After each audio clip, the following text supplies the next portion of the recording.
How you feeling? I feel fucking phenomenal. How are you feeling? I'm feeling good. Why?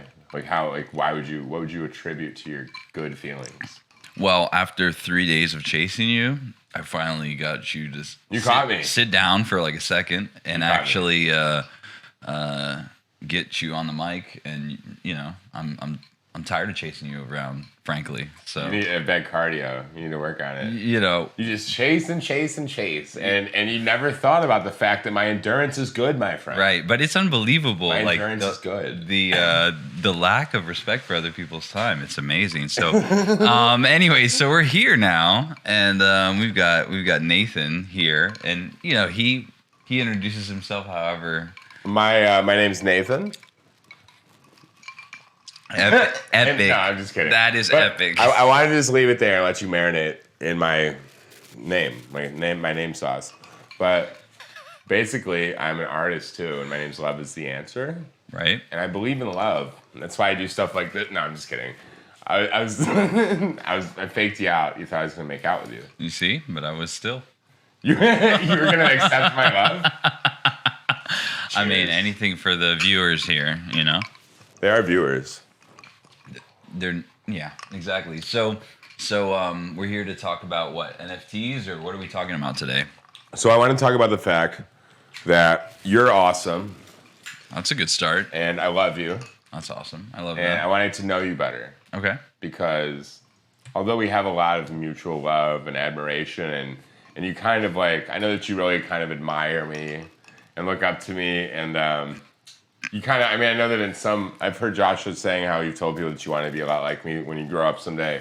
Right. And I do appreciate it a lot. But we always talk about me. Right. And how awesome I am. And I think you're pretty cool too. Constantly always talking about you. I feel like it's like a constant running theme every time that it's like you. So right. It's like more of you. And then finally it's like you give me a moment of your time. And right. Okay. So this Yeah. So I figure that since, I've decided to kind of grace you with my presence today, maybe it's a good opportunity to get to know you a little better. Absolutely. I mean, I'm so excited right now that you would reserve a moment of your time. I know you're very busy. I know you're very you're out there, and pretty out there. Yeah, you're really out there. And so, now that we're here, it's happening. So, yeah, I'm glad. So, I mean, what's on your mind? Where does your question start? Where do they end? Wow. How much do the old people know about you out there, huh? Actually, not a lot, probably. That's kind of what's interesting about I'm probably doing the reverse. I'm often asking the questions, not being asked. So I feel a little cornered right now. Well, and I feel like I thought I was going to have the upper hand in this interview, but I feel a little bit, I'm not sure. I'm into game theory. Guys, I have no idea what's going to happen. No, so one thing I want to ask. A madman is driving the car right now. Yeah. So I got some cologne on your nipple earlier. Yes, you did. I did, right? Mercedes. So I parked that Mercedes on your little dip. right there. Yeah, you did. Right there. Breeze. Yeah, you parked right there. I think it was a convertible. I gave you that cold breeze by the South Beach Seas. Right, exactly. Yes. That's a gift. Thank you for that. You smell delicious. You could smell my nipple from I'm not here. sexually harassing you, but I like the smell of that nipple. Wow. It's your doing, so I guess you just, do what you want. I see. Yeah, so where you from, dog? Where are you from, dog? Well, that's all right. That's the first segment. It's called "Where You From, Dog." Where are you from, dog? Yeah. Can we throw a little animation on the screen? I don't have a person for that yet. Can you do it? Maybe. Can you do a little finger painting that says "Where are you from, dog"? I could. Right. I'm super lazy, but I'll do it. Right. Wink. Right. Let's put it on the schedule, actually. Let's put it on the schedule. Jesus. I feel like it'll never get done. Absolutely, it'll never get done. I get a lot of things done. Yeah. Okay. I'm a doer. Right. I'm a doer. I'm a dreamer. Right. Dreamer. Yeah. Epic high fiver. Oh, let's try it. And I got better. I didn't feel confident for some reason. I lost confidence. Well, because I'm here. That's why. Yeah. Now I feel really shy and intimidated and emotional. Right. And I actually I want to talk about some of the things. No, I'm just kidding. I'm crazy at that. What's on your mind? No, actually, let's not go there. Jesus Christ. Save the people. You have no idea. Who gives a fuck where I'm from? Really? That's the best you got? You got my time after all this, and this is what you're going to ask where I'm from? Who cares? It's I think it's kind of interesting. Like to ask people where they're from is one thing. It seems so rudimentary and kind of like blah, but there's so much that kind of goes into where people are from. Like I feel like there's a lot of culture. There's a lot of just understanding where somebody's from. Like I'm from the Chicago area. We fuck around a lot. I don't know. People drink. They have fun. There's a culture that's like very distinct and unique to the area. So, what was my culture? So I had a bit of a nomadic culture because like I grew up moving every 6 months to every year. My father is Algerian, French Algerian. So I have like a citizenship through Algeria. My mom is from Michigan, Kalamazoo. Cool. I kind of grew up moving every 6 months to every year. So I didn't really like grow up in like the way that you would probably have like friends for like super long time from when you grew up. I don't know if you do have that, but like in terms of growing up, I would move to different cities. So I've lived in like New Orleans. I've lived in all over Florida, west side of Florida, north. West side of Florida. But I spent most of my time in Miami, so I rep Miami. So probably I went to middle school, high school here. Wow. So I want to claim Miami, but first I grew up moving a lot. My mom was in the movie business as a set designer and set director. So like a lot of friends were like video editors and like film people and then she was an artist kind of building. That's interesting. My mother was an artist and she was also in costume design. So okay, there you go. Theater. Right. So okay, so there's some overlap. There's like for sure. Physical pieces, some clothing too as well. Absolutely, yeah. She like built like random shit like furniture, motorcycle, that kinds of random like objects of metal sculptures or mosaic or like changing, like very much like switching. I guess that's where the generalist comes from. Yeah. It's like I don't want to really claim any of those things. I'm like terrible at all of those things. Like I could video edit and do some stuff with app design and do some stuff with music and then art and NFTs and AR VR, but I don't claim any of those things at all, like sales or marketing. Like I guess we grew up like knowing talented people and then like not having the things that make you look like you're ready. Yeah. So like, let's say you had an album, you give me your burnt CD with like a Sharpie written on it, says Nathan on it or Love is the Answer. Yeah. And I would be like, dude, you have some dope shit. Like, how do we, like I imagine that you need like this kind of photo shoot, or you need an album cover, you need a website. And I guess by not having any budget at all, you just like, all right, so how the fuck do I learn how to do this? And so I guess you just become very DIY at everything. Forces you to get good and economical. You just become one-man team doing everything.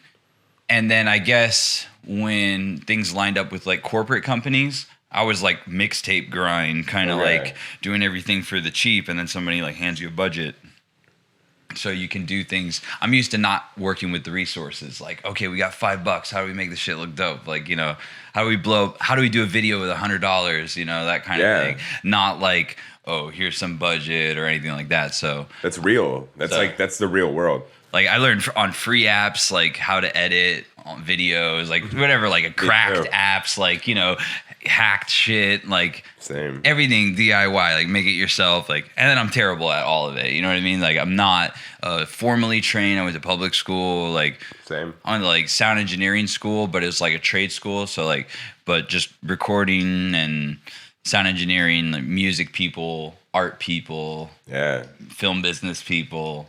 But now it's like merged with tech. So it's kind of this interesting thing where you have like engineers and then you have like creative people. Yeah. And that's where I want to see it like come right together. That's where I see NFT is. NFT is a bit that, right? So NFT, it's partially engineer and partially tech, but also like technician meets creative force. Like, so there's like the creative force is becoming a technician essentially, because like we're all being forced to kind of like, especially with Atomic Hub, which is something that I like about it.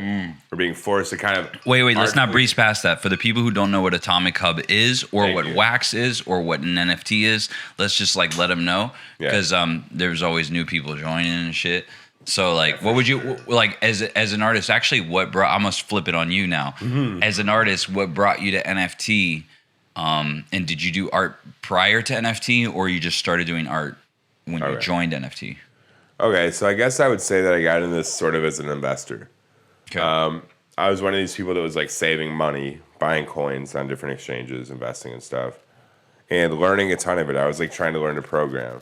Okay. I was learning like trying to learn C++, trying to learn Solidity, trying to like, and it wasn't going good. Well, like YouTube or like how are you like? Oh, I was taking the Ivan on Tech course. Right. That like one that he advertises. Like you could change your life, and then you can make more income per year by. So I did that. Your trade. And what's interesting is I was in the process. I was like, I wonder where I can actually put my artistic talents to good work here, because I've been an artist my whole life.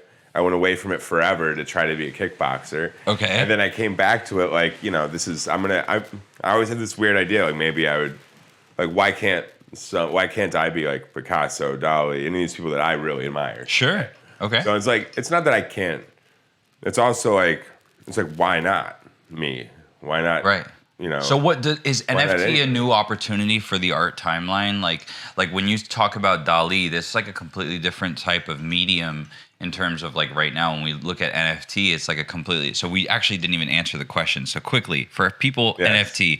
NFT is basically making a collectible or a contract, an agreement that certifies something as true and authentic. So basically, if I say that this image is a collectible and it's authentic from my collection, that's all you want to know is that it's real. And so that we use technology to make sure that it is an authentic collectible from my collection. It logs sales data to it, but it could be anything. It could be music. It could be art. It could be what we've seen. Be literally anything. I mean, you could add. We're just like adding digital files to currency essentially. Like we're adding like just anything that you can consider art, whether it be like a poem even. Like you can add that to a digital file now. It's like traceable on a blockchain. Like right. Think about that collectible on the wall. There's this bear brick. Like in order to certify its authenticity, there's probably no. All right, you almost said sure. Yeah, I almost did, but then I love you for that. But I realize you understand I was just messing with you. Right, and then that's when I took it back. That's exactly. So that tchotchke, in order to certify that it's true, there's probably like a certificate of authenticity, and that's what keeps its value. So what NFT does is it kind of like certifies that the digital image or file or video or audio or whatever, music, everything is an authentic collectible. And that's why people always say, oh, can't I just download or screenshot it? And that's the answer, is that you can, but then you can't make money off of it. You can only make money off of the one it's like, that you have the certification for. Do you want to own a screenshot and then like put that on your wall? Like, no, like we're in an age where you can have digital art displayed in your home. Like you don't want a screenshot. You want proof that this is an actual piece of artwork from the artist, time stamped. Here's its like location on the blockchain, essentially location, but not really. I mean, it's just like a hash, but still like, I mean, I call them locations actually because it's a chain. Right. Like you're moving down the line. Break that down for somebody who doesn't know shit about any of this. Like what brings you to NFTs? Like why is NFT a good solution for someone who's an artist? Like why should they care about this at all? Like it's a master authenticator. Like in the real art world, you have to get like basically a third party to identify that you're the artist and that you did this work, and or like if you see an original Picasso, for instance, right? Like there's paperwork that certifies that that's the original Picasso. Exactly. What if you didn't even need that paperwork? What if it was just done because the artist clicked a button there? Boom, the art's released, and the paperwork is essentially a part of it now. Right. Like, if anything, that is the part, right? Yeah. It is the agreement. And anything can be certified as authentic. Like theoretically, like, I don't know, recently someone was selling invisible works, physical invisible works for large amounts of money. Invisible statue, right? Correct. Yeah. Yeah. And so that being said, theoretically anything could be an NFT and certified. Really what you're buying is the authenticity from the artist and saying like, oh, it came from Nathan Love is the answer, and obviously not like Bathan Fuv is the fancer. I fucking hate that dude. I love everybody with that dude. That guy gets a cramp in his ass right now. Bro. Instant. He's been pissing me off a lot. Right, exactly. Like instant Charlie horse. Give it to him. I'm going to throw a shoe at him. Yeah, Bathan is like, right. So now it's your turn for a question. Now I'm going to throw it back at you. Because like I feel like, but wait, how did you get to NFT? We didn't say that. All right, so in the course of investing and trying to learn computer languages, I realized that, this isn't really what I want to be doing. Right. It's kind of a common theme in my life at times where I'm always in flux and transition. I have this habit of realizing that I want to do something and realizing I don't want to do that. And then as one door closes, another always opens, right? So as this door of like, I want to be like a good investor, which I became quickly. It's not that hard in crypto. The volatility is very identifiable. You can see the surges, the retraces. It's not that hard to kind of like follow along with what's going on. So once that became super boring, I was like, I need to be the most famous artist of all time. How long have you been doing crypto? Or how long have you followed crypto before you thought about NFTs? Followed it for years. Only been in it for like a year and a half in terms of like actually owning crypto but I've always been a big fan of just. So it's never too late, is what I'm saying, but not financial advice. Nothing I say or no he says. No financial advice, but right. I mean, like just even buying Dogecoin a year and a half ago, like putting 100, 200, putting just a few $1,000s into it. I'm telling you right now. I think we're gonna have to cut this part. You might have to cut it, but I've made a good amount of money on simple investing because I understand volatility. This emotional connection has been brought to you by Dogecoin. This emotional connection has been brought to you by Dogecoin. This conversation, if you've ever had a conversation and you believe in real conversations, that means that you must have Dogecoin. Because if not, you lack the superiority to have an actual conversation without Dogecoin. Yeah, you wouldn't know. Right, you wouldn't know. It's that moment, like the entire shitcoin was brought to you by Dogecoin, right? Yeah, we're Doge boys, Doge babies. Yes, exactly. Dogecoin kids. Yeah, shout out to Dogecoin. Oh, shout out Dogecoin kid for being the fucking DJ there. He was tearing the roof off, that motherfucker. He's a beast. Oh, he is. He's got a lot of energy. Some would say the most energy. Yeah, right. Some would say a lot of energy. He's definitely one of my favorite human beings. Right. He's awesome. So Doji. But what I do want to say is I don't have any Doge, and I don't like it. Yeah, I don't like it. I don't like it. Please don't buy it. Sorry. Yeah, I mean, not financial advice. Huh? I don't think it's essentially very useful. I don't think it's like. It's just a meme. Yeah, it's a meme. I mean, even the creators of it acknowledged that it was invest in real technology. Like Cardano. Even Chainlink is good because it's going to attach to everything on Ethereum. Right.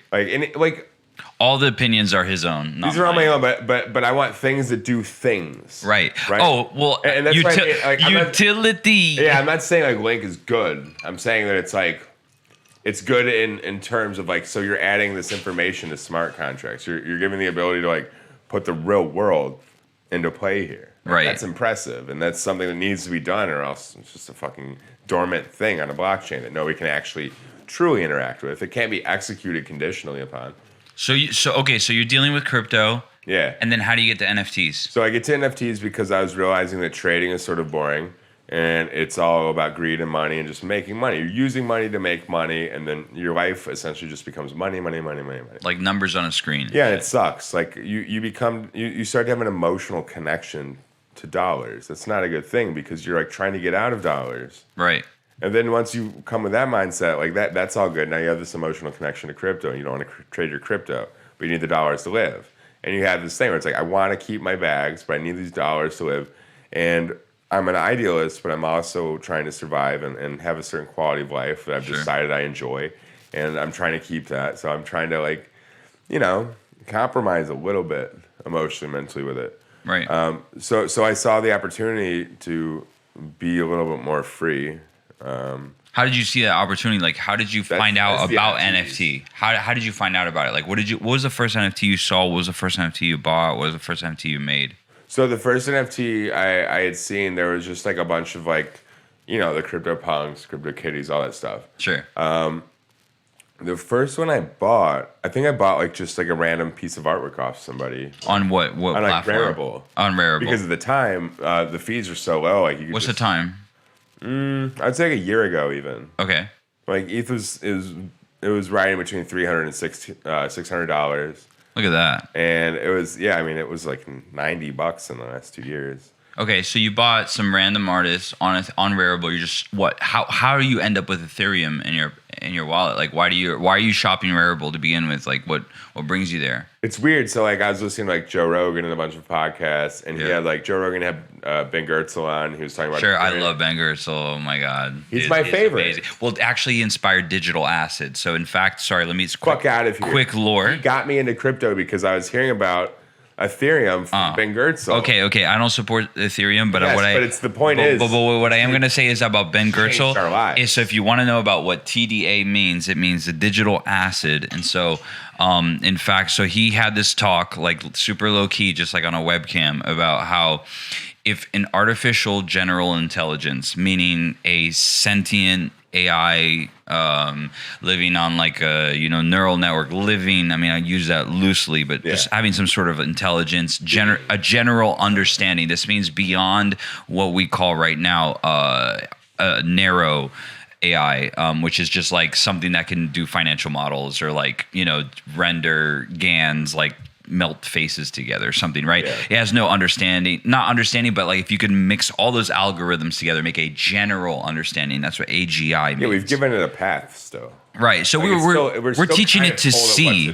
We're teaching it to see. We're teaching it to hear. Yeah. That's what the YouTube flagging is, right? Yeah. So okay, but besides that point, he had this thought about so if once we're already at that space, what if we gave a sort of like a programmed version of digital LSD? If a sentient AGI took a hit of digital LSD and had a trip on the networks, what would that look like? And so that just blew my mind to that point where I was like, wow, I want to blow people's mind the way that idea just blew my mind. That's the key. And in fact, like opening up. So Sophia the robot, we have some lore together. I've seen her in person, which is Ben Gertzel's creation. Does she remember you? If she saw you, well, she's got a pretty good memory. It's kind of recorded to the hard drive and the cloud. That's so what I'm saying. The hive mind and like all that. She doesn't remember. You know that they're all full of shit. Yeah. You got to meet her again. Oh, no. So like me meeting her went viral a little bit. So you can look it up on YouTube. You can check it out. But yeah, so Ben Gertzel, big shout out to Ben Gertzel, interesting AI scientist. But sorry, I totally derailed you with some. But yes, he does Singularity Net, and actually I've interviewed the CMO of Singularity Net, which I have not released. I should release it. But he made an AI avatar of me with GANs that could be animated by chatbots, and it could speak in any language. And so we got to drop that. But what's your preferred language, by the way? My preferred language is English, but I do speak French fluently and some Spanish as well. Yeah, you're a monster. Yeah, I mean, I'll catch you speaking different languages sometimes. You might. Yeah. Oh, yeah. Wait, you did walk in on that? Yeah. You were talking shit about me in French. Exactly. I didn't appreciate it. Right. Well, I mean, like, I'll just talk shit about you in English then. Anyways, so okay, so cool. So now Ben Gertzel does what now? Now where were we? Sorry. I think he's a cowboy. He's a cowboy, but yeah. You guys was like a cowboy hat? Oh, he's got it's a cheetah cowboy hat. It's he heard cheetahs. It's just fucking nice. So you were watching Joe Rogan and Ben Gertzel being interviewed, which is I watched that interview. So it's a fantastic interview. It's one of my favorite interviews of all time. Absolutely, it's great. Okay. So one thing from that I learned was essentially what blockchain was. Okay. Like the fact that it probably, was going to change the future. And I started kind of like wrapping my mind around like what this was. So that's what led me down the road of like trying to learn some programming stuff and blah, blah, blah. Okay, awesome. So from there, it's just realizing like, hey, this isn't my thing. Like I am an artist at heart. I know it's kind of funny, like, haha, you're an artist. But at the same time, it's very true. Like we have like limitations and shit. Sure. Like people Some people are caretakers. Some people Yeah. are very analytical and mathematical, and then some people are very like artistic and creative. And it's like it's better to embrace like who you are than to like try to force yourself into a box that you just don't fit into. You're right, and I'm super empathic, but I numb that like with things, you know, with basically by smoking tons of pot. Right. Well, that's because both of us, yeah. you know I struggle to like just keep it. It's hard to feel good.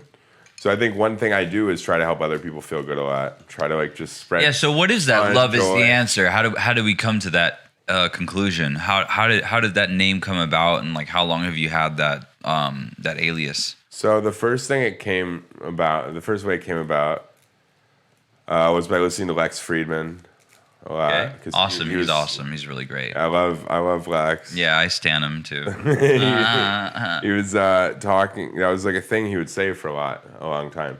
He was on this "Love is the answer" thing, and Oh, okay. it's something that because he's, I don't know. It's like the Ben Goertzel thing. Like when these people that I like really respect, talk, I listen. Yes. You know, and it stuck with me. I started analyzing it. Like, can I at least insert that equal sign love into each equation that I see in it? There's usually a place for that to be a potential answer. It's like you do have to like rationalize it sometimes, but usually less than other answers. You know, Right. And it seems to fit in nicely to almost every equation. So I do think it's like one of those things. It's not only a fun statement. It sounds good, but it's true. I think that love can solve a lot of problems in society. I think that people are just kind of going through the motions all day. They're fucking getting upset with each other. They're not like kind of giving each other any like grace. They're not giving each other any benefit of the doubt. We're all just being meaner and meaner and meaner. And in that process, like, Right, you're we're ugly. hurting others, and then ourselves are getting worse and worse and worse. Yeah, you're ugly. Yeah, it's, and I think that's what being an artist is all about. Is making things beautiful. Yeah. So to engage in such like disgusting behavior all the time. Yeah, it's true. I mean, to be honest, is like obviously like a lot of the virality is like the toxic behavior. Yeah. But you know what though? I have to say this that I think like on Wax and like Wax blockchain is what I mean.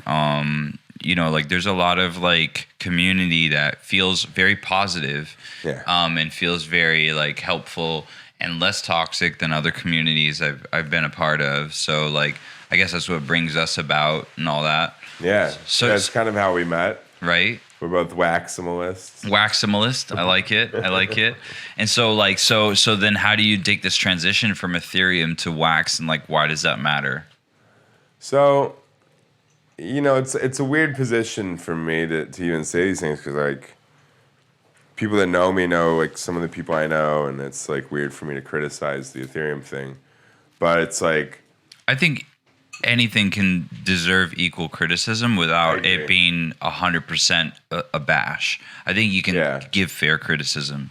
I think that the problems with Ethereum would mainly be associated with the fact that, you know, that we knew there'd be some trouble scaling at some point if demand found it under certain conditions, right? So it's like, if this, then that, basically. So Sure. It's again.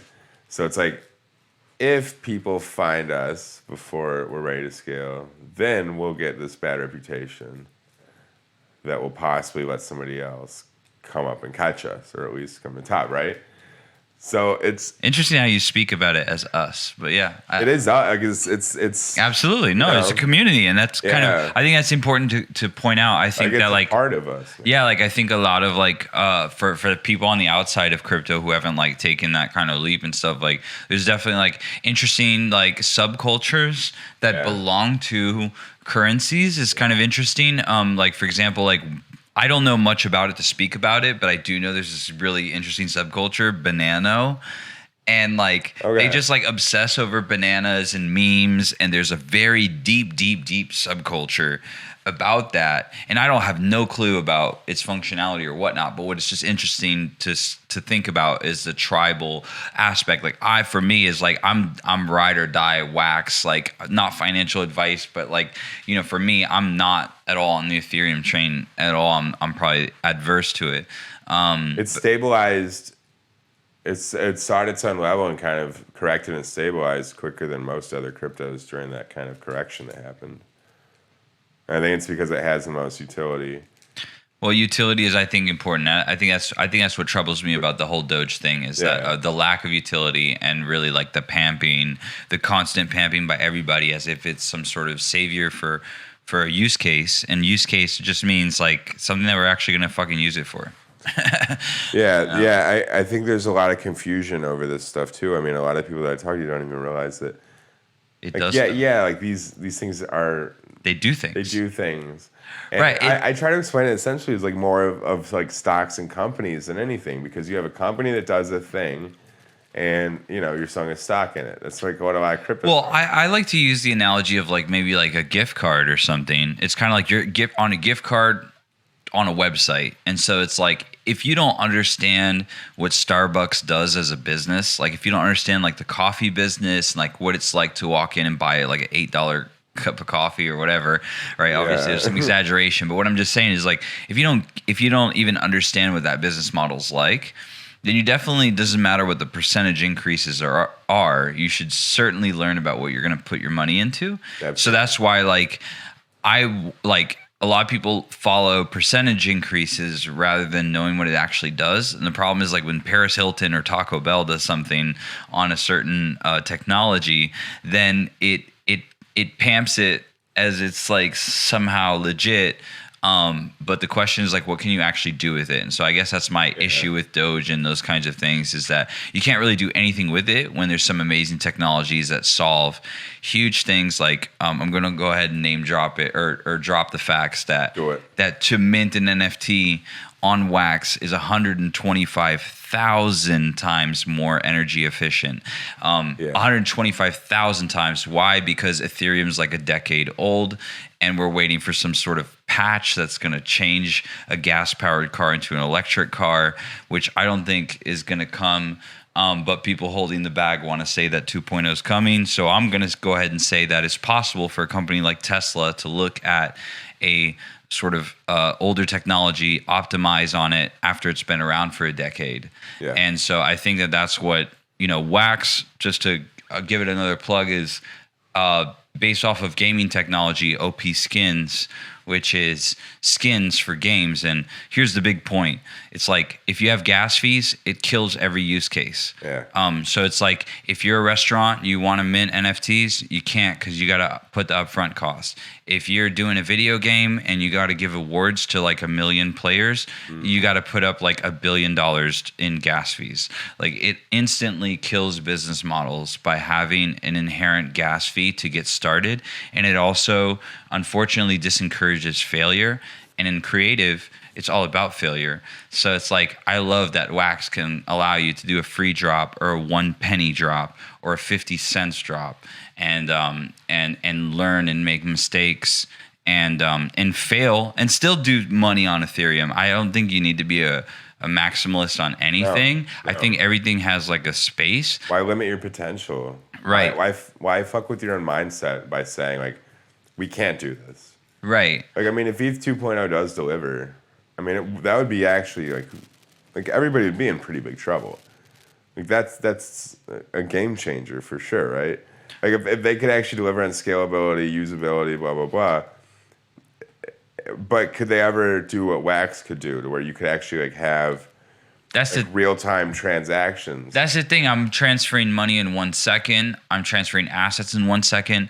I'm not getting that thing where like you go to claim an NFT, you get charged gas fees, and then you don't even get the NFT. I mean, that's a disaster. If somebody like McDonald's ever like lets you use crypto to buy food, right, you'd be paying with Wax. Something like it, at least. Something that's like no fees. No one's going to pay $80 or $40 or $10 or $5 or $1 or 50 fucking cents. We have to add it to the taxes. Exactly. It increases the price. We're going to have to add that transaction fee to the taxes. And so, for example, like my NFT collection involves a lot of burning and transferring and reminting. Yeah, it does. Right? A lot of burning. Okay, and so that's the thing, is like those things wouldn't be possible. I've calculated what a burn would cost, just a burn of a single NFT, and it's like $2,000. in terms of burning the two NFTs, reminting, claiming, transferring. And so the point is that it limits creativity across the board for me.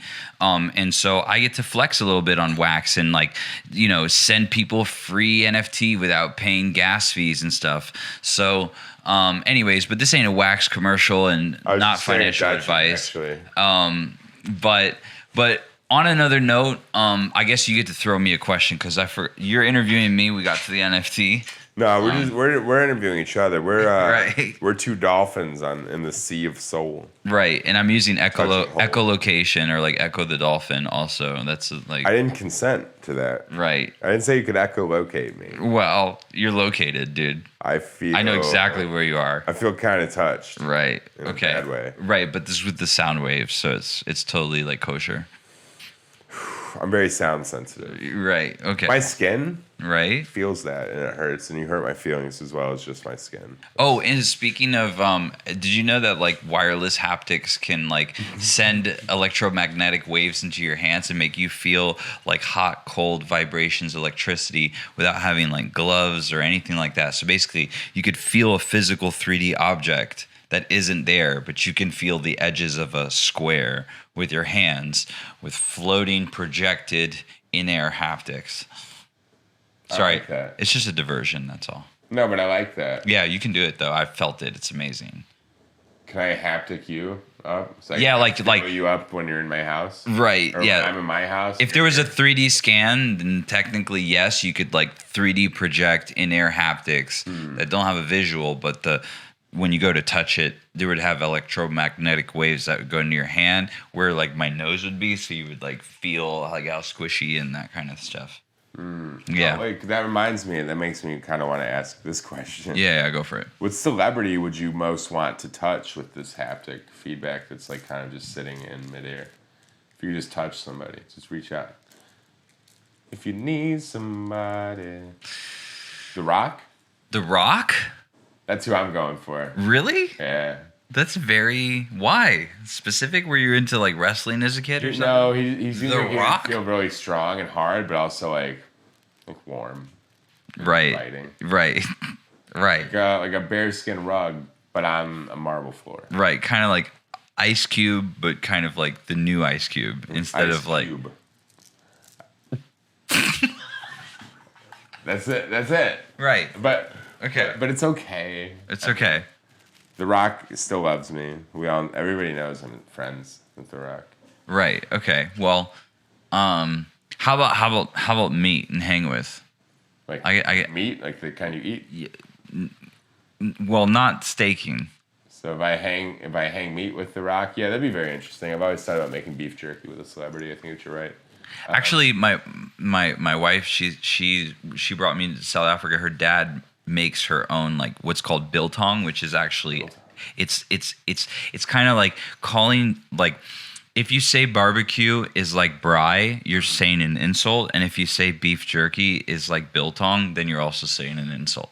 Do you get what I'm saying? But it's like there's similarities, but like the level is like up here, and like beef jerky is like down here. So it's like thin and dry. Yeah, and he literally like snipes the animals himself, dries them in the fucking ex-military general. So like he's got a couple skulls on him. Ooh. You know what I mean? He sniped a couple. Yeah, parachuter. So he's not the kind of guy to be like, haha, I bet you can't shoot me. Right? Yeah, exactly. Like he wanted to take me out hunting and stuff like that, and like you didn't do it. Well, it just so happened that it didn't work out. I was like, damn. Hopefully he's not watching this. Was that like early on? Yeah, exactly. It's kind of like initiation because apparently murder you. When they take you first time hunting, you have to I think like eat the heart of the deer kind of thing. Chestnut. Yeah, that old So for me, like I didn't really have that kind of. So I weaseled out of it, and luckily I'm still standing here today. I'm a huge weasel. It's like I get weasel vibes from you. Like you're a weasel in your way around. You know what I mean? Like Pauly Shore. Right, kind of exactly like the weasel. Like a weasel. Right, exactly, but less famous. But also, really, I don't appreciate that. I'm just saying. What, you want to be famous? No, I'm just saying you're a weasel. Oh, I okay. appreciate it. Okay, well, I don't care. It's okay, friend. I love you. Okay. So what's Okay, okay? Let's get past this. What's So all right. where are we going next? Are we friends? Hold on, wait. Again? Okay, we're gonna take a quick commercial break, and we'll be back after these messages. Bye. Bye.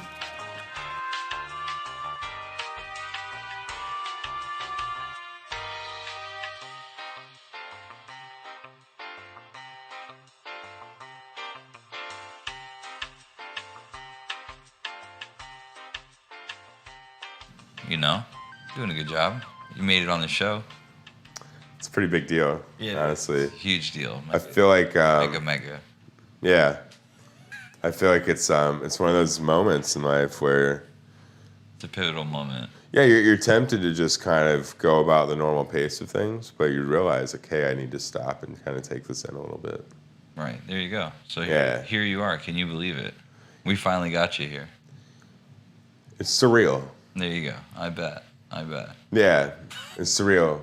It's like surreal. We it's found like the top. yeah, like I wonder what people feel like when they actually get to the top of Mount Everest. Like I feel like maybe I Right. can identify with a lot of people that have accomplished things like that. Even a lot of people that have done things, you know, like never mind. All right, we'll keep it. We'll Skirt. keep it real. Skirt. I was about to go off the rails. Yeah, I know. Yeah, so let's try to keep it on the rails, because it's been a struggle to get here. It's a snuggle struggle, though. Yeah, exactly. Well put. It's good. I like it. You like it. Right. We're So both comfy. ultra comfy, like my man Dutchee. Can we talk about Dutchee for a Super second? comfy. Yeah. What's Dutchee? So Dutchee is like an AR like street urchin sort of, but in the coolest form of the word. Like he's like your friendly neighborhood, just like what's up, bro? Right. Let's smoke together. Right. I don't know, Dutchee to me in a lot of ways is this embodiment of like a lot of people that I grew up with, kind of all smashed into one. And a lot of the culture that I grew up around or kind of partook in growing up, and that's why it's kind of fun for me. And yeah, I really like the concept. I think it's interesting to be able to kind of roll every life experience into like one kind of silly, fun thing. Right. A toy. I thought about like an action figure that like you're kind of going, you're in a store and there's all these different deals and you can't afford them all, but then all of a sudden you find this like cool off-brand bootleg toy that is somehow in your budget but ends up being cooler than the on-brand toys. Right? It's like, no, it's not Ethereum. It's not. It's wax. Yeah. Right? And most people are like, what? Why? Yeah, what is that? Why didn't you do that? So it's the off-brand, and we were trying to embody the whole like lucky find. So all the elements, all the accessories are pre-minted drops, so you could still get mint one today. Yeah. Even though people have already bought the pieces. So all of them can be end up being lucky pieces, and then now every Saturday we're dropping a new accessory, and we're further fractioning the 420. So we're dropping a new skateboard on Saturday, and then we have an auction ending where the winner of the auction gets a custom Dutchee. So that's cool. I want to design a skateboard for you eventually. There you go. I'm putting you on the spot, but yeah, it is pretty on the spot, but that's what I do. It's ambitious. It's good. That's what you do. You shoot your shot on the spot. You shoot your shot on the hot projects. You try to get on, like things that are, making the noise. You know what I mean? It makes sense. We took over Shitcoin. It's all right. It does. Shitcoin is a blast, by the way. Shitcoin was awesome. What was it? How was that for you? It was good. I didn't have as much fun as Dutchee because he was invited to literally every after party. Yo, what the fuck? He was everywhere. Everywhere. Somehow he was in France at the same time, and it was very. He's a jet setter, man. He's omnipresent. Yes, absolutely. As well as omnipotent. I found him kind of being this all-seeing, all-knowing kind of force. Right. Well, it is like a single, all-seeing eye. Like if you think about it, it's a good way to put it. And omnipresent is absolutely like it's a. I think it's interesting about I spoke with, like I said, the former CMO of Sophia the robot, and he talked about how basically you can have these influencers, like she's a physical being, right? That is an influencer who could be paid to do appearances.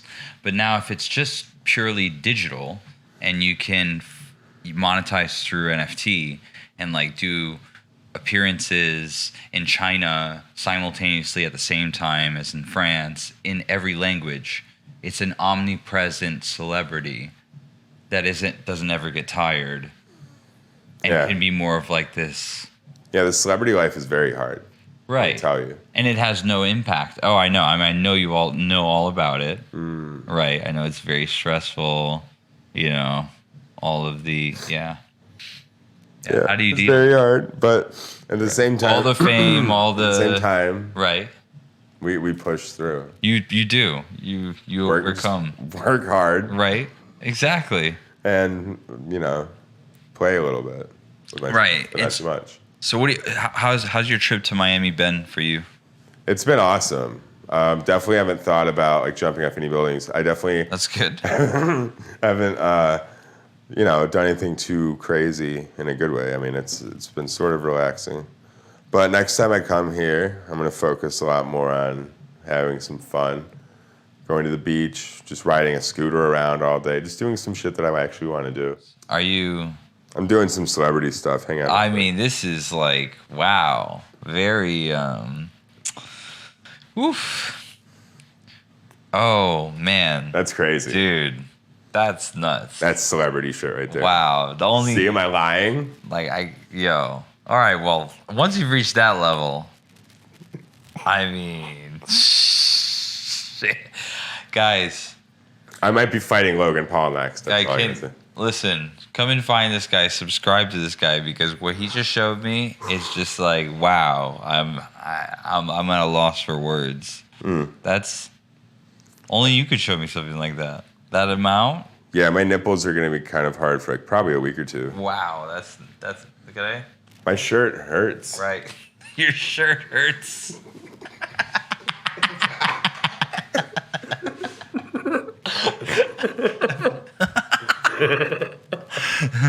Oh God. All right. So have we peaked here at this conversation? Like if you were watching, would you continue? It's a really good question. Yeah. I'm glad that you asked that because the thing is, here comes Jeff Koons.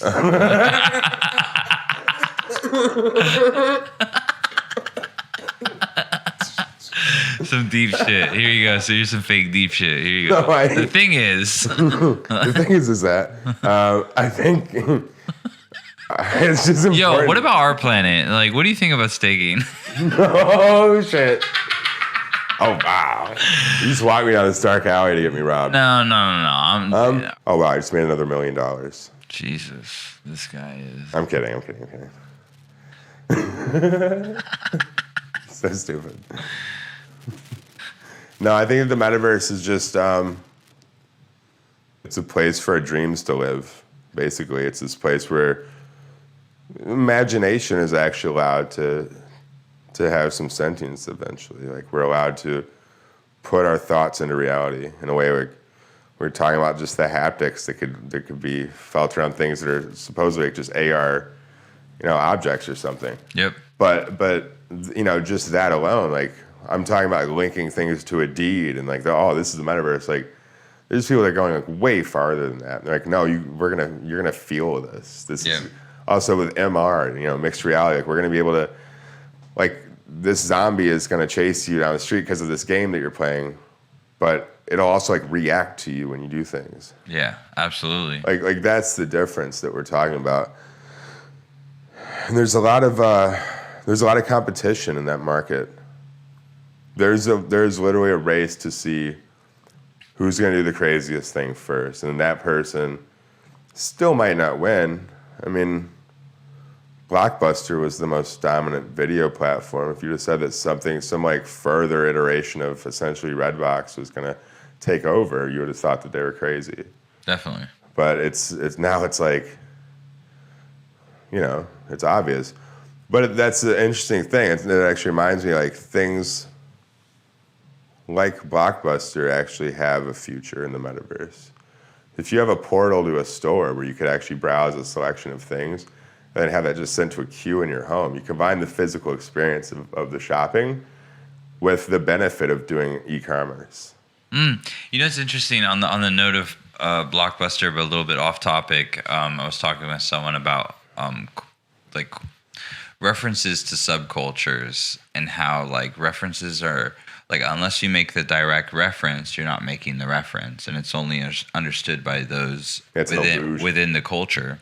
And like if someone had made a store that looked exactly like Blockbuster, like the same kind of wood panelings in the inside, the same candy by the aisle, the same boxes, but it didn't say Blockbuster. The only people who would get it were the people who have spent tons of time inside of Blockbuster who would get that reference. So it's really like, but if you didn't make that exact reference, then you're not making the reference at all. I'm sorry, I've got some business stuff. Yeah, I know. This guy is like ultra busy. This is basically why we can't make this thing happen. Look at this shit, though. I know. I mean, it's like... It's insane. I mean, I'm just doing this because I don't know. Right? But, It's not very inclusive for the audience. Oh my God, it happened. It finally. It went through. Okay, so can I... Should we tell them what happened? No. What the fuck? I can't. I shouldn't talk about it yet. Or you think it'll blow up the deal? No, don't talk. Don't. Okay, I need your advice because I'm not as like. Don't talk about I'm kind of a big celebrity, but I'm not as well versed in like this intro. Right. Don't talk about that. Not now. Not now. Not at this point. You've already made a big deal out of it. Let's not. I've already alluded to some things that it could be. So anyway, yeah, I think the metaverse is like one of my favorite things on the horizon, but it's going to take a lot of hard work from a lot of smart people, and I think that things are in this like. Wait a second. Let's analyze that. What do you mean by smart people? Because like that does feel very like vague, select. It feels very select. So like my impression of the metaverse is something that's built by everyone. Yeah. Right. Not necessarily a select. Yeah, I think that's one of the things that I grapple with. So I think we're all smart people. If I want to be very like positive. That's a good point because we're all creating data that plays into this thing. Like we're all. They're different perspectives or lenses, so they're all intelligent lenses. Yeah. Of some degree, not necessarily. It's all like, subjective. I think you're right. I think I was referring more to people that are like proven through countless like social endeavors and even business endeavors to be what we would consider to be like somewhat scrupulous or even trustworthy with things that might be of more sensitive nature, like something that would require a little social delicacy. I think that's what I mean, like smart people. It's like, but to the broader point, like what you're saying, I mean, is totally true. There's so many people with good perspectives and good things to offer, even just from them just being who they are. But it's hard to like not include everybody in that conversation. Yeah, like I guess I don't want to like deliver the message that like the people designing the future are these sort of like select few smart people, because I feel like that's the narrative, and that excludes a lot of people because they feel like, oh, I could never do that because that's kind of like, I'm not one of those select few geniuses who like somehow scribbled a formula onto like glass and like solved the mathematical solution to wealth or something. Like I feel like it's a fallacy that serves people a disservice. Well, it's like, and even if that were true, it's like there's always some force that's going to take advantage of that anyway. I mean, it's like what you see with a lot of the stuff in Bitcoin these days, where you have this maximalist walled garden attitude in an environment that was designed to be about, transferring currency from one person to another on the internet in a way that was kind of anonymous and trustless. That's evolved into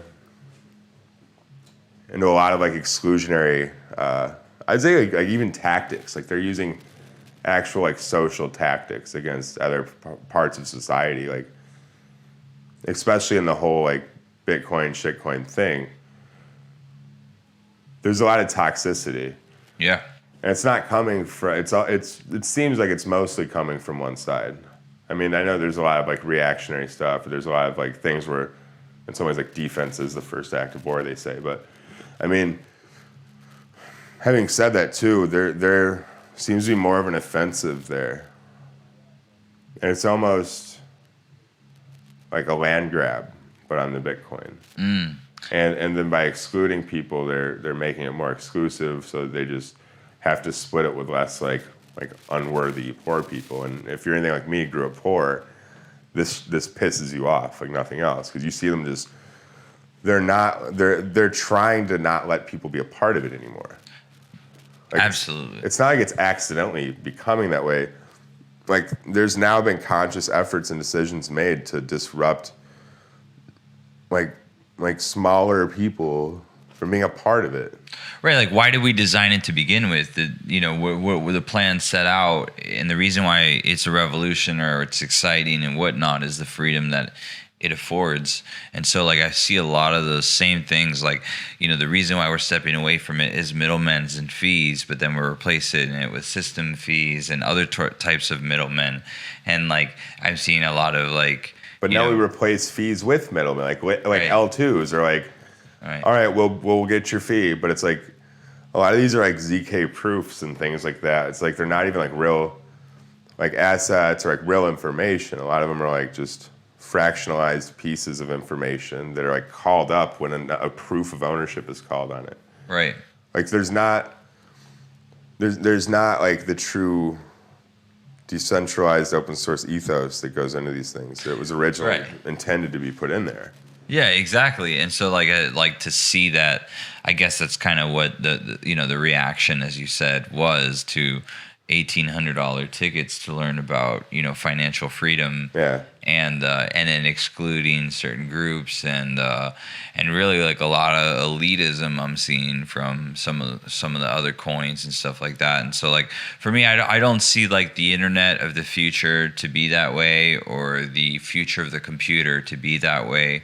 I want to hope for a little bit more inclusion and more voices than a select few voices, especially only elite voices.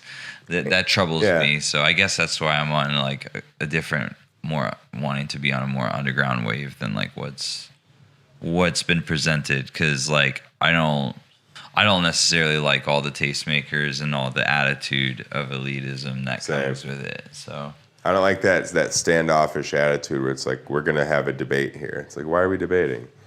Like the thing that you're debating could be right for one person and wrong for another. Right, and I think that I think that ultimately, like the metaverse means like we've discussed probably before, is interoperability or whatever. Just saying that it's not one coin that rules them all, or like one person that's right. It's actually like all these blockchains that will hopefully interface with each other, and you'll use the blockchains that do the thing that you need done really good.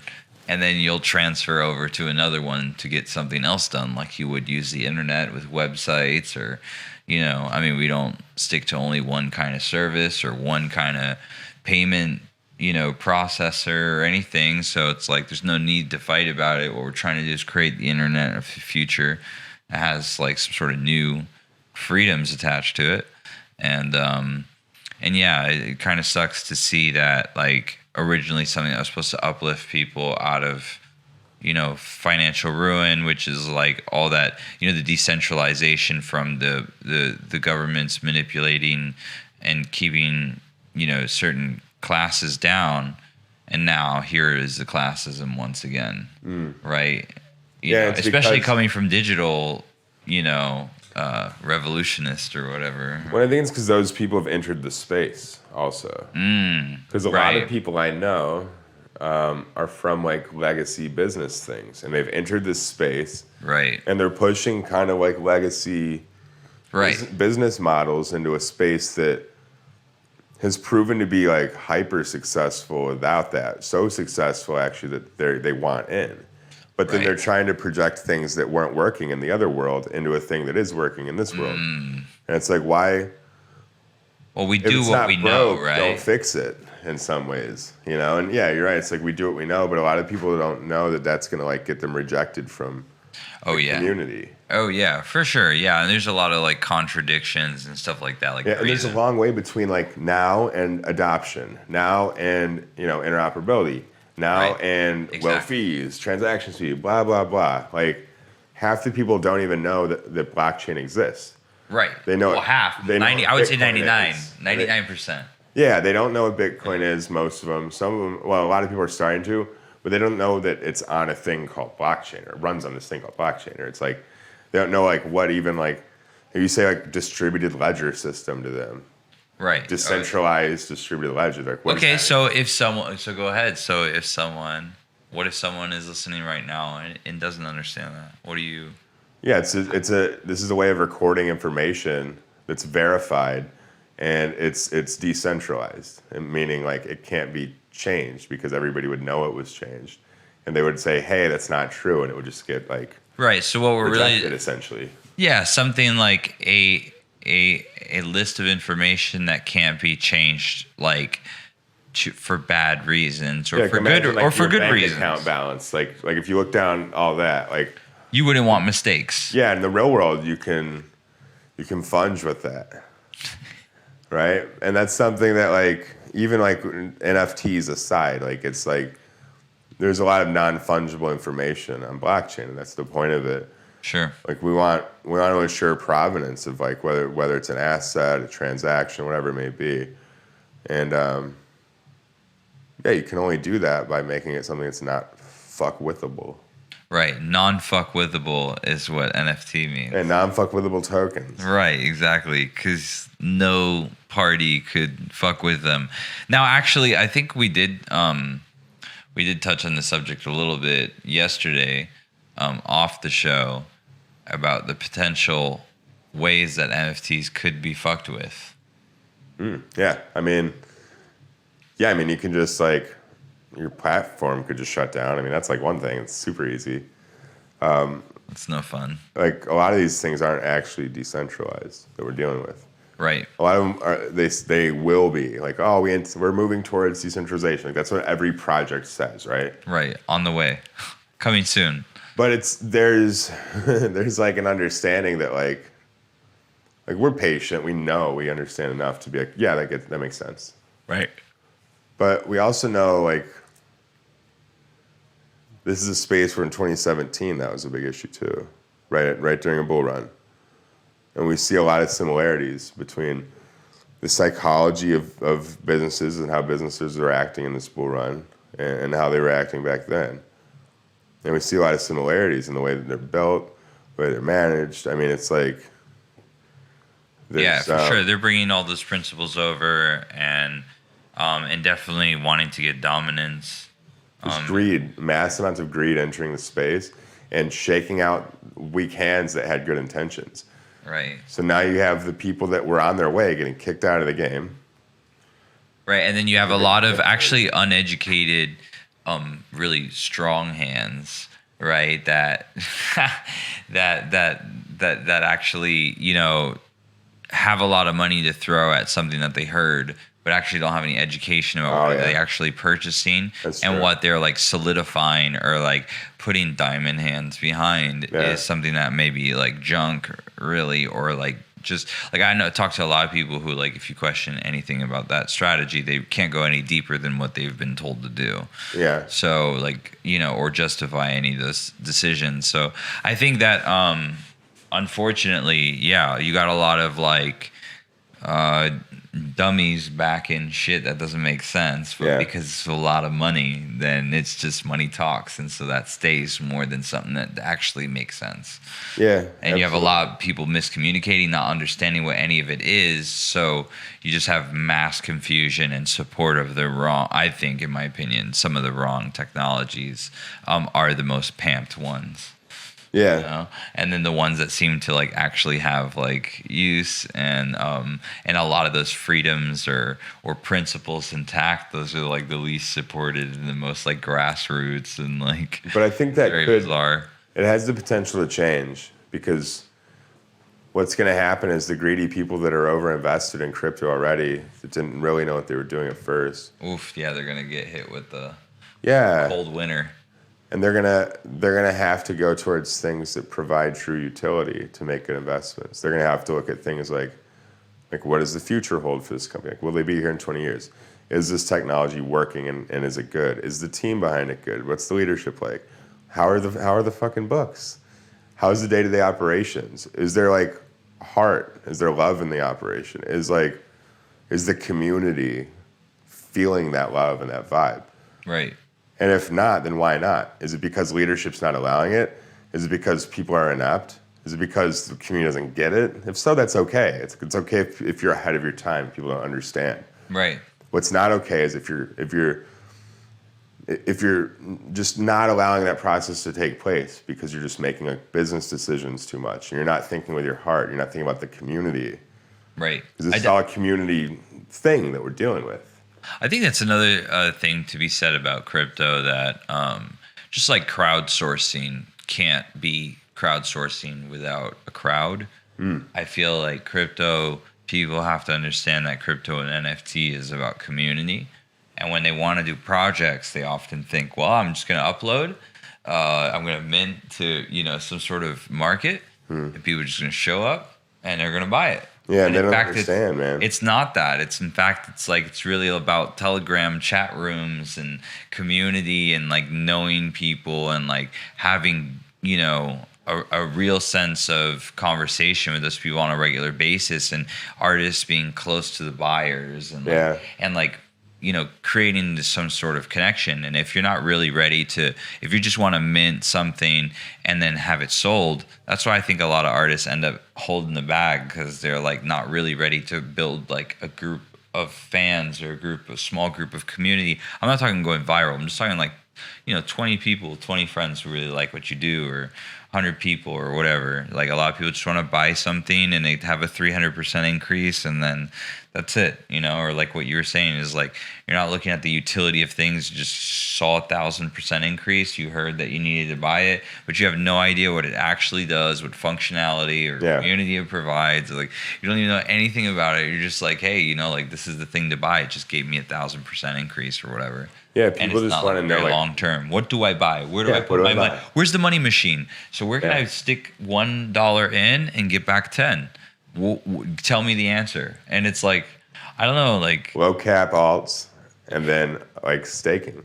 Oh God, it's not. Yeah, well, actually, that requires knowledge, research, patience, etc. Yes, and please do. Strong hands. Yeah. Oh yeah, for sure. Diamond hands. Diamond hands. Yeah, you need diamond hands for the staking. Shout out Senor Lupe. Shout out Senor Lupe. His lasers is extra focused. You don't want them lasers. Yeah, exactly. Yeah, actually, like just to touch on that other thing real quick. I mean, I didn't sell my first piece of artwork for months, and it was soul crushing. I remember I'd wake up every morning and check, and it's like, nope, didn't sell anything. Right.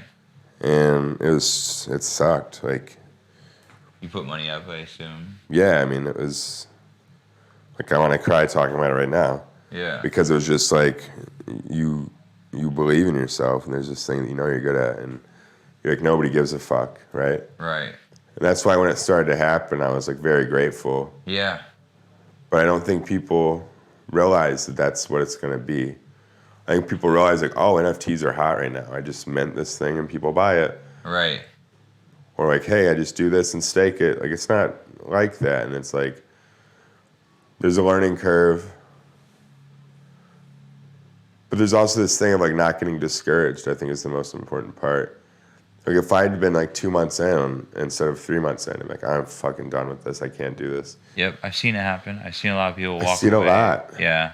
And I didn't know I was. People get hurt. Yeah, dude, I didn't know I was like a month away from like a half Ethereum sale. Like, right. And just like, okay. And I didn't know I was like another month away from like having this collection on Ethereum where it was selling out each week and blah, blah, blah. Like I had no idea. I was ready to quit. Right. And that's the thing, like I'm realizing, and I've realized through this process that like you can only give up on things that you hate doing. Right. If you started doing something to like, like it's never considered quitting or anything like that if it's something that you hate. Like, right. You're just deciding not to do something that you hate. Like, right, unsubscribe. I just don't want that anymore. Yeah, just don't want it. It's like this isn't a bad thing. I don't hate it. Right. I didn't hit dislike. I hit unsubscribe. Right. I think that so like what do you think changed like from that you said you were half a month away or a month away from this big sale? Like what changed? Did you do anything different, or did you do everything the same and it just so happened that just the timing lined up, or like what do you think changed from getting zero attention to getting some attention? Like did anything change or anything to learn there? I started to put myself out there, kind of like be willing to do interviews, be willing to like get rejected for things, and really just creating better work. And then also like just promoting myself a little bit. Right. And I haven't even done that much, and it's like one of the big things I get criticized by a lot of friends in the industry, and just it's something I see in myself. I don't work hard enough. I'm very good at creating artwork. I'm very good at creating content, talking, and blah, blah, blah. But it's not that easy for me to be organized and to produce, just taking it to the next step of presenting it, pushing it, marketing it, et cetera. Right. So I know that if the times that I've done just a little bit of that took off, I mean, before what I'm doing now, I was like literally weeks away from potentially quitting that job that I had before and like just doing this one collection that I had. Right. So things are, we're always like so close to what we want. It's just like some of us won't hop the fence or like risk getting bit by that dog on the other side. Yeah, I think. But like, if you cut through that fucking yard, you're on the other side. Well, here's the thing I do want to say is like I have seen some friends, a lot of them who have minted in different places and didn't get the feedback that they wanted or the excitement that they wanted and those kinds of things. I think that definitely creating art that you really, really feel good about is one thing, but knowing that, like sometimes you have to put yourself out for multiple drops and you have to keep on explaining, your message or reaching new audiences or trying to do new approaches, and you can't get too bummed out when people don't get it. But when you find your tribe, it could be just only few weeks away, you could find people who super connect with it. And I think that's the thing about NFTs, that when you can find a low cost way to do it, then when it does happen, you really only need 10, 20 people to love it. And that to me feels so much closer than going like viral or becoming Beeple or something like that. Like what I've loved to see is like find one person who starts NFTs, and then like by the end of the week, like they have 10 friends who love it, and then they actually are sold out. Like, and that's totally possible, but I think it has to do with putting yourself out there and knowing that you can't just leave it there and expect something to happen. You have to like put yourself out there, like do an interview or like be uncomfortable and like and keep trying. And some people do Twitter promotions, some people do Telegram, do giveaways, whatever. But at the end of the day, it's like just because it didn't sell on one blockchain doesn't mean it won't like crush on another. Like I've seen people do great on other blockchains. So it's not a reflection on you. You just have to find the audience. Like putting art out there into the middle of outer space and no one seeing it, doesn't bring you a sale. But if you promote your party in the middle of space and someone finds it, then they might buy a ticket or two, and I think that's the thing. It's like you're promoting an event, and the event is community and connection. If you're not willing to talk with like the person who buys your NFT, then it's probably not going to be too great. Yeah, and you might be an asshole too, because there's this thing about like if you can't talk to people that are supporting you, that love you, right? Like they never even met you and they love you. Yeah. Like I know it can be awkward, and I experienced that too. Like, but that's more of just a testament to my like social anxiety disorder, not as much like me thinking I'm better than anybody. Right. It's like a lot of social interaction. What do you think about when you meet comfortable. someone who likes who likes your NFTs or have bought it or something like that? Is it a positive feeling? Mean someone who is excited about It's it? really positive, but I personally have trouble accepting like compliments. So I like to hear it, and that's the other part. Like I love it. I like being told I'm good.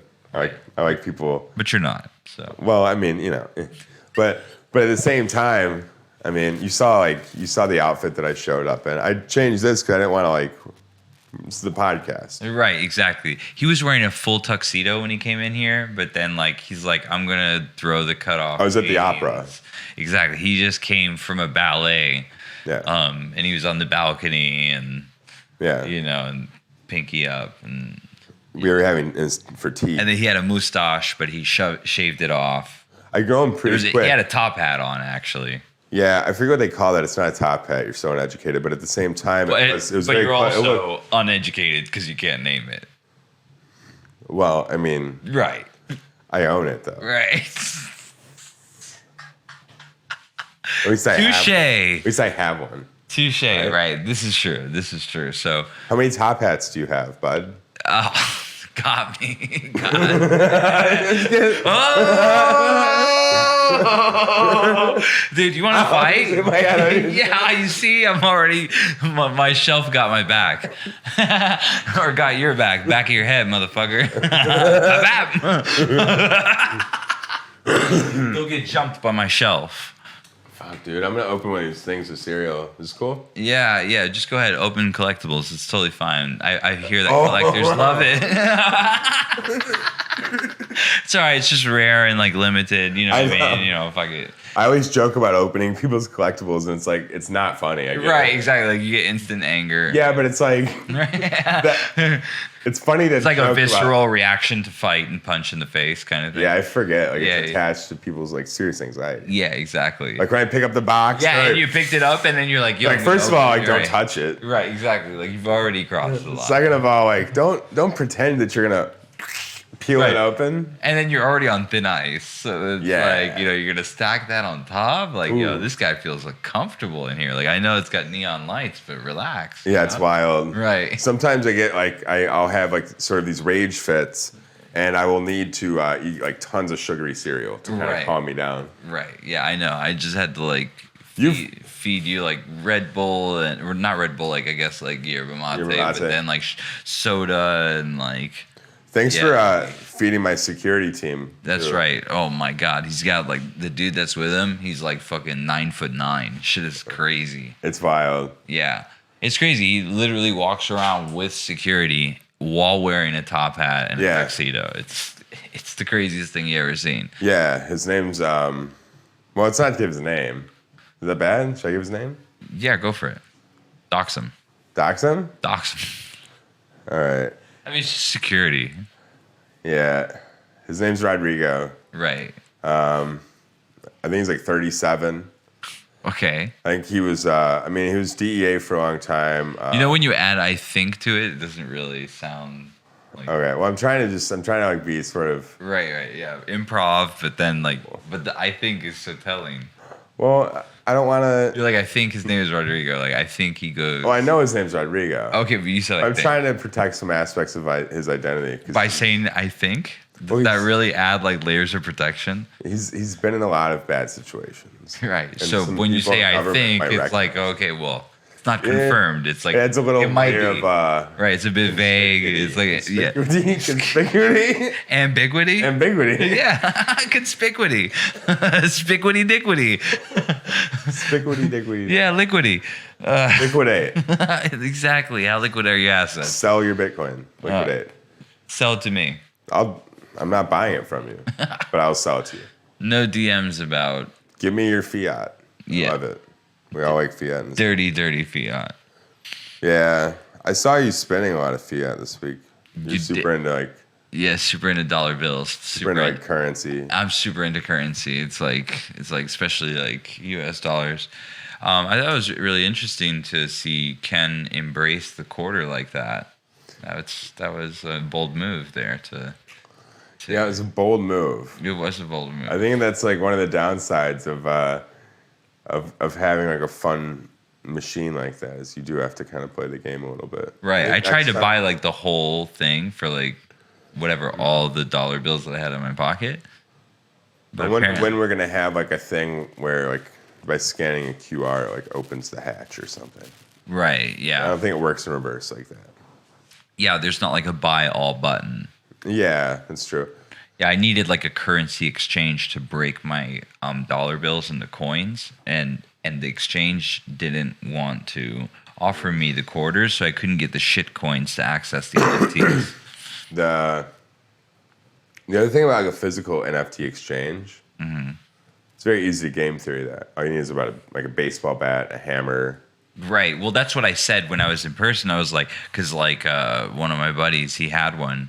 And I said, well, it's secure on the blockchain. I can't take it from you there, but we're in person, so I'm just going to take it out of your fucking hand. Yeah, I mean, why not? Right, exactly. Like, just... You steal all the time anyway. I mean, you might as well just get an NFT out of it. Right, exactly. I steal all the time. Yeah. It's like what I'm known for. I mean, behind the scenes, yeah. Yeah, just, stole this shine on this show. Yeah, I mean, this was supposed to be your show, right? I think so. Yeah. The original plan was I was going to be on his show, but it's true. It was either that or be on a laptop. So I was like, I'm good. But my show is it's more like ethereal. Right. Show. It's like it's like a show. That happens sometimes. It's more like a virtual experience. Right, like how do you catch it? Like where do you find it? You can pretty much find it everywhere. Right? Yeah. Oh, everywhere that shows could be found. My TV show is big though. Right. It's like Vice, MTV, everything. Right. Yeah. And what is it about exactly? TV shows. It's a show about TV shows. It's a show about TV shows, yeah. Right, yeah, you're an expert on TV shows, is that? Yeah, a lot of... or you talk about like what the structure of TV shows? No, like how more they like trivia and history of the TV shows. Like, really? Like a lot of stuff in the Brady Bunch. Okay, so like really like, okay. Yeah. So vintage kind of like trivia. Yeah, I like Good Times a lot. So it's a show about trivia about shows. Yeah. I didn't know that's what you came here to promote. I would have probably... Yeah, so I want to promote a trivia show. Oh. It's called Shows on Shows on Shows. Okay. Oh. Yeah, it's a good name, right? Yeah. And it's on, like I said, it's on like Fox and NBC, like Vice and MTV and Primetime CNN and Fox and everything. Oh, okay. CNN, Fox and everything. Okay. So Breitbart. all the reputable networks. All right, okay. Right, and, I can see your legitimacy. All right. Yeah, that's one thing that we strive for at the Love is the Answer podcast. Is it's all about. Wait, so it's a podcast now, or no. Is it a pop quiz? Do you have quiz on the podcast? Is it a popcast? Well, pop quiz podcast. It's more like a podcast. Podcast, right? Kind of like the invisible statues. It's kind of like, it's present. Yeah, it's there, but it's like you got to imagine it. Like, you can't see Wi-Fi. Right, exactly. So you can't see your podcast. Right? Yeah, I mean... But it is everywhere. Yeah, I mean, you could see it anywhere, but you can't, like, see it. Right, exactly. Well, so if you're... You know what I'm saying? If you're able to see it, check it out. Yeah. But if you're not... You need especially... It's like, it's kind of like the Emperor's New Clothes. You know what I mean? It's kind of like, you know, if you can't see it, it's like... It's not only the cool people can see it. It's just not for you. Right, because it's not meant to be. Right. How do I know the show? It's like, how do you find the podcast? If it didn't come past your feed like naturally, then it just wasn't meant to find you. Yeah. Yeah, there's a lot of things like that in life. I mean, right. Sometimes you just got to take a hint from the universe and be like, you know, I hate Polish food. It gives me diarrhea. I'm not going to eat it anymore. And maybe I should. Is that bad? I mean, no. I don't know. I mean, maybe you should consult a doctor. I'm Polish. Does that make it better? So. But not a lot. So it's taken. But Joshua is, and he makes pierogies that are really good, and I eat those. Okay. Well, so that's his show. If anybody wants to check that out, or you could stay tuned here with Yeah, we'll talk about Balenciaga. Oh. And and Gucci and Louis Vuitton and machine learning, because we're all about it's all about disintegrating kind of this power structure that's built on like wealth and there's a lot of pretentiousness, a lot of superficiality. I think a lot of it starts with like people having to have like the name brand stuff and, Right. and live in a cool place. And it's just like, The thing is that look, if you take the power back out of it and you're like, look, it's no big deal. yeah, Right? It's like you're wearing the clothes. The clothes aren't wearing you. You know what I mean? It's like if you don't care, I like that. you know what I mean? Then it's like, Yeah, wow. It's like I'm not a pretentious douche if I'm just like owning it. That's what you're saying, right? I'm just saying that it's not a big deal. It's kind of like, it's like, it's just a hat. I know. You know what I mean? Actually, that's not the way that I liked it. So, I people don't understand my sense of humor, Right. Yeah. but it's okay. I can imagine it's complicated to understand. Yeah, it's complicated. I have a lot of mental health issues, Right. so it's complicated. I have. I'm trying to riff here, but Well, no, I have like schizophrenia. I'm always like kind of going like a little crazy. right. Okay. It's not true. So, But it actually is. I have like a lot of like anxiety and depression and stuff. And I think that goes into being an artist, which goes into kind of like a lot of the community in this space. Is like we all feel like misfits a little bit. We all have like some things that are quote unquote like wrong with us in normal society, or like been diagnosed with things that are quote unquote bad or something. And I think it's about, like you said, taking the power back and realizing like I am what I am, and if I don't accept it and own it, no one else is going to. That's for sure. yeah, I think it's an interesting space where like you can find some financial freedom and like having your ideas supported, and then people being allowed to be brought along with the success of that idea.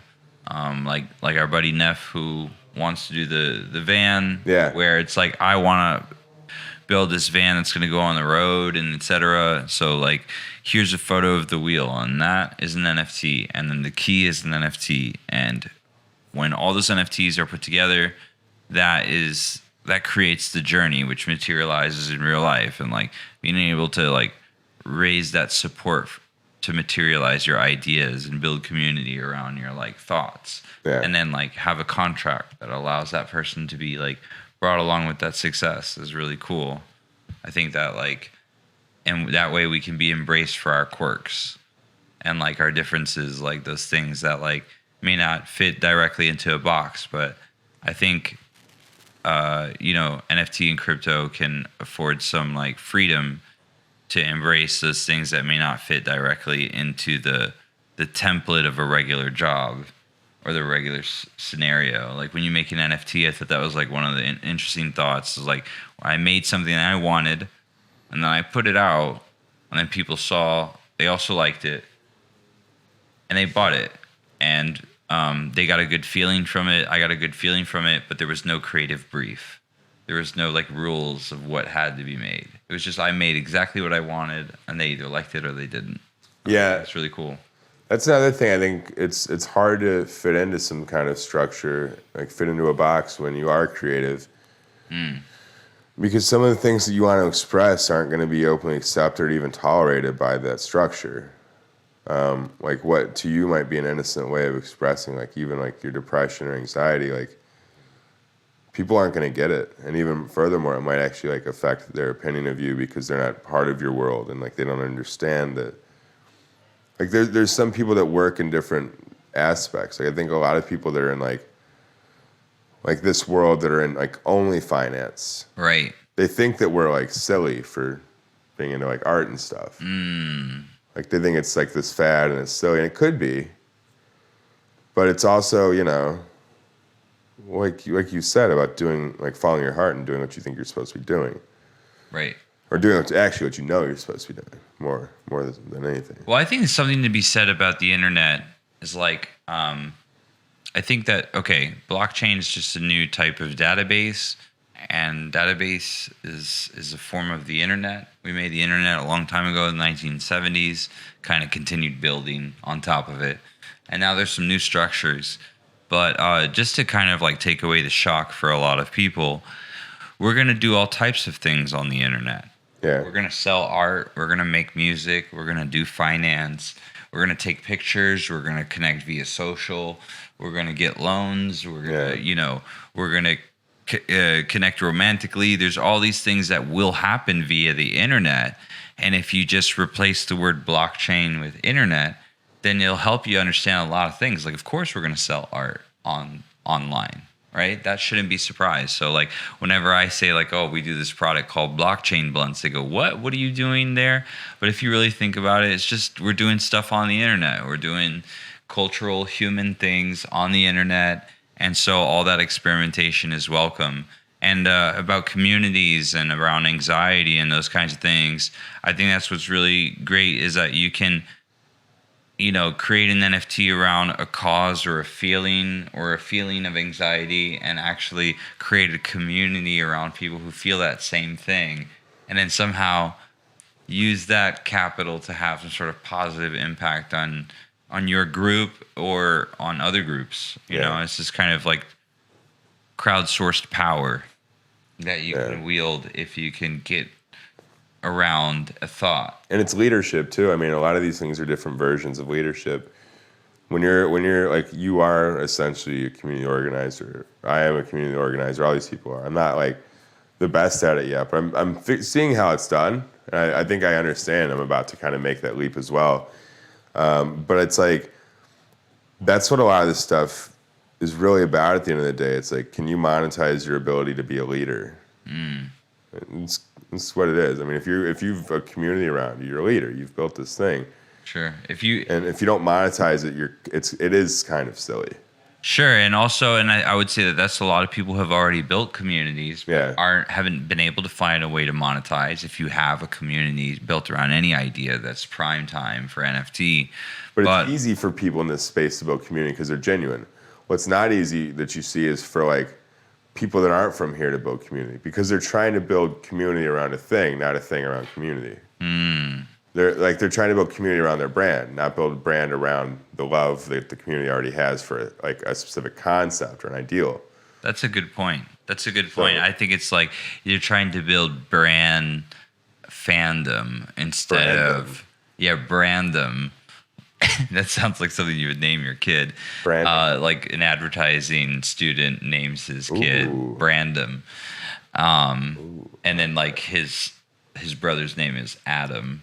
Adam and Brandom. That's not good. That was a shitty joke. It's the best I got at this hour. You told me today, you're like, you need to call shit out when you see it, bro. You need to be real. I'm telling you right now. Because I would hate to disrespect you by not taking your own advice. You told me that like just a couple hours ago. So like that sucked, man. Sorry, dude. All right, well, listen, it's free. I'm kidding. It's free. What do you want? What do you want? It's free, okay? It's free. Look, if you want the paid Netflix version, talk to them. Oh, if I give you some money, can you do better? If you give me some time and some paper and like a pen. Okay. We're so mean to each other. You started all this. Yeah. I started all of it. First of all, I wasn't even making fun. I wasn't even like, I forgot how to roast people before a few days ago, and you reminded me, and I forgot that I was really good at it. Yeah, now, well, I mean, you're not really good at it. You're okay it's at weird it. that I've been teaching you some things already. Yeah, well, I'm not going to lie, I'm like Jeff Ross. Yeah. Shout out Jeff Ross. Shout out Jeff Ross, yeah. All right, well, we're going to do the crypto roast soon.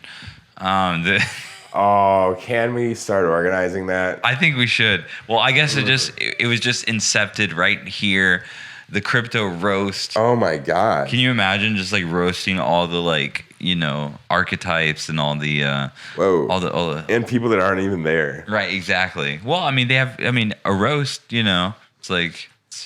I mean, yes, if they're present, it's even funnier. They can be there, like they can, right? Yeah, like in a chat or something. Or we can get somebody that's them. Right, exactly. Or we could get like their assistant or something to be present. So it's like kind of like they're getting burned. That's true. But like one removed. Or like their kid. Right. It's just like deeper and Like Peter Schiff. and like they'll how his remember kid's it for talking about life. Bitcoin. Yeah, exactly. Yeah. All right. Well, I think we've talked about it all. We've done it all. We've said it all, even. We've said it all. But that's basically what you said at the front. I just like how I said it better, but I mean, I think it should. Thank you for reiterating it and then trying to say that it like, I want to say this better too, deliver real it. quick. Yeah, this is really important. Okay. So, last Tuesday I left about a half pound of shrimp in my car, and it was in the parking garage all week. Right. Miami in the Bay. It's very hot. Miami is a good place for shrimp in the car. So it was in there for 7 days. Oh, And- is that why you guys spend so much time by the trunk? Perhaps. So yeah, I mean, it was a real struggle today to get it going because as we were packing the car, it smelled like rancid shrimp the whole time, and it's hard to focus on life and being successful when So you're just like driving down the road with like dirty shrimp blowing in your nostrils. Yeah. Nice. Dude. It's not good. And you want to know what? This could have been avoided if I had just like taken it out of the car or thrown it away. Right. So It's a good analogy for how I've been living my life recently. right, exactly. It's like shrimp in your car in Miami. I've been leaving my shrimp in the car, and my life has been getting kind of stinky. And it's time to clean this. It's time to air it out, right? Time to air it out. It's time to get rid of the trash Yeah. and air out this dirty shrimp vehicle. Get that trash out, Joe. That's your life. Yeah. That's No, don't say gash. It's the worst word ever. Who says that?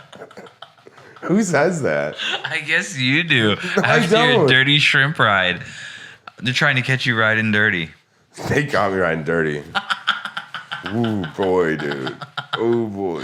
It's rough. It's rough, man. It's hard out here for a shrimp.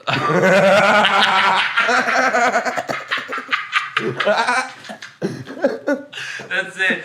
Game over. Oh, Mike, drop. Dude, that's so stupid.